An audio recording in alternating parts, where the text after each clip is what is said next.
Vamos falar sobre por que é tão difícil o combate à corrupção no Brasil e vamos falar isso também a partir do diagnóstico que a Lava Jato fez da grande corrupção política brasileira. Martin Luther King, lutando contra a discriminação racial nos Estados Unidos, uma injustiça histórica arraigada, ele disse que as classes privilegiadas não desistem das injustiças que praticam, dos seus privilégios, sem forte resistência. Foram esses privilégios e injustiças que levaram em 1955 à prisão Rosa Parks, uma senhora negra de meia idade que se recusou a dar lugar no ônibus a uma pessoa branca que entrou. A partir desse evento, se levantou, a partir da cidade onde aconteceu, em Montgomery, o jovem pastor de lá, de 26 anos, então, Martin Luther King, e passou a liderar um grande movimento que se tornou um movimento nacional de defesa dos direitos civis, especialmente das populações desfavorecidas. Agora, esse movimento não aconteceu sem reação, e antes de ele alcançar os grandes resultados que ele alcançou, houve uma série de reações violentas, reações com bombas, com assassinatos, com ameaças, com criação de narrativas. E o Brasil vem lutando desde 2014 contra uma injustiça histórica arraigada, que é a grande corrupção brasileira, e nós vivemos um momento de reações. Essas reações vêm com mudanças na lei de colaborações premiadas, com uma lei de abuso de autoridade que impede investigações legítimas contra pessoas poderosas ou dificulta, vem com a criação de novas regras que dificultam o combate à corrupção, vem com riscos de anulações de processos e por aí vai. Nós vamos estar falando sobre esse desmonte do combate à corrupção em uma série de artigos para a Gazeta do Povo, em uma série de vídeos que você pode acompanhar. Inclusive, você pode ler o artigo a partir do link que está disponível aqui. Agora, a questão é, por que é tão difícil a gente lutar contra a corrupção no Brasil? Vamos entender um pouco melhor esse problema.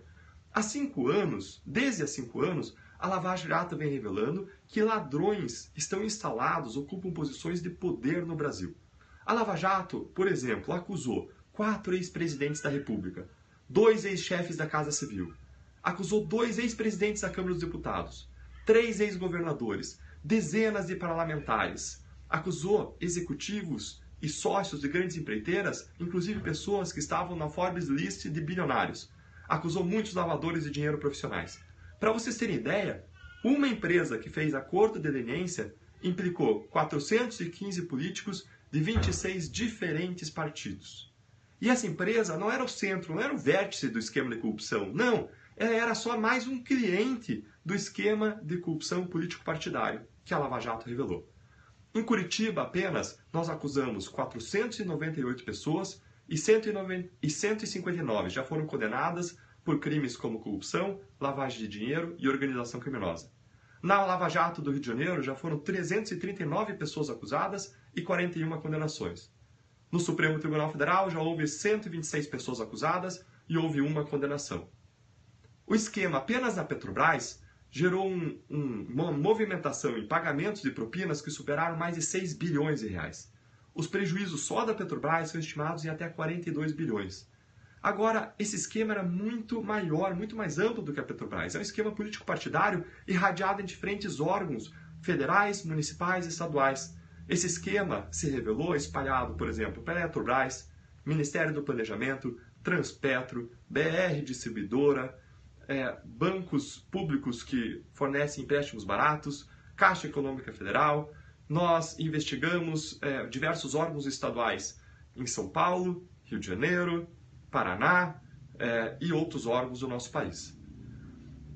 O esquema que a Lava Jato revelou poderia resumir do seguinte modo: muitas pessoas indicadas por políticos e partidos desonestos ocupam posições públicas já com um propósito específico de usar aquelas posições para arrecadar propinas. Então essas pessoas passam a vender licitações, passam a fraudar licitações, passam a vender licenças públicas e assim por diante, a fim de arrecadar propinas, e muitas vezes as empresas ou pessoas que pagam para obter vantagens e benefícios extraordinários que também saem do nosso bolso.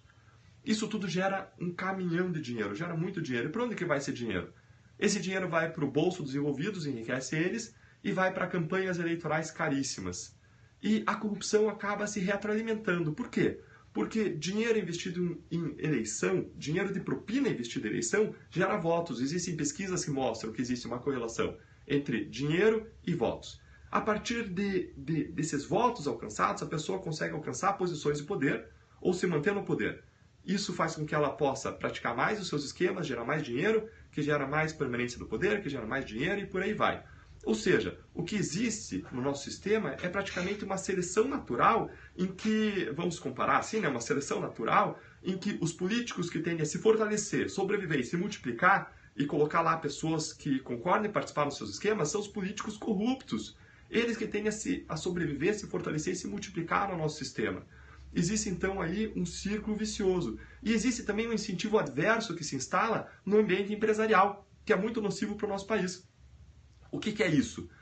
Esse incentivo adverso consiste no fato de que as empresas passam a perceber que para elas prosperarem economicamente, vale mais a pena elas investirem num setor de pagamento de propinas, porque quem paga propina consegue obras públicas e financiamento baratos, do que elas investirem em inovação técnica e operacional.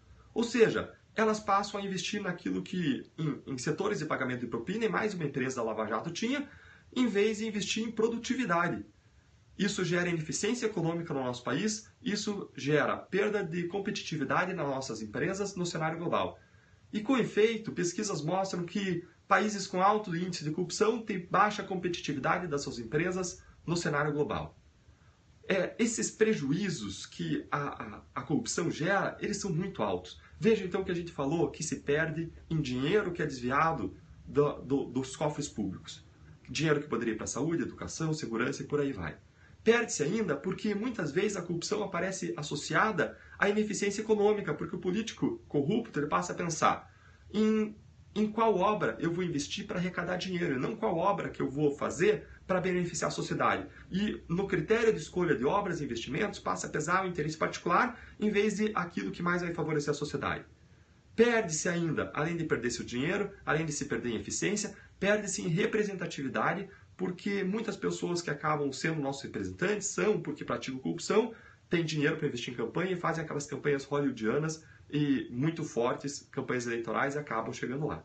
Então se perde em representatividade, se perde ainda, como expliquei, em produtividade e competitividade das nossas empresas, se perde ainda em bom exemplo.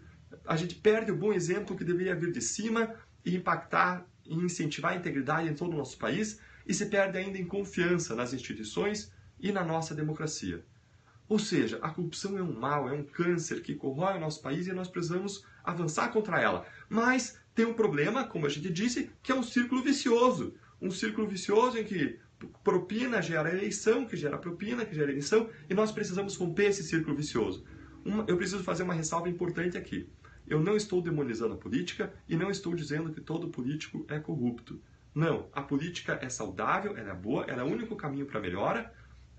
Nós precisamos de política, de bons políticos, existem sim políticos bons, honestos, íntegros, e eles devem ser valorizados. O que eu estou fazendo aqui é sim reconhecer incentivos perversos que existem no nosso sistema político, que existem no nosso sistema de justiça, que fazem com que a corrupção compense e que fazem com que as pessoas que se corrompem tendam a conseguir o poder e se manter no poder e multiplicar seus esquemas corruptos. Nós precisamos mudar essa realidade. Esse é o nosso grande desafio. Por isso que eu tenho feito e vou continuar fazendo essa série de vídeos e artigos sobre o desmonte do combate à corrupção e sobre como nós, brasileiros, podemos agir para virar a mesa, para mudar essa realidade de modo pacífico dentro dos canais institucionais, mas como nós precisamos, como cidadãos, atuar de modo ativo, de modo engajado, para a gente construir um Brasil melhor para todos nós.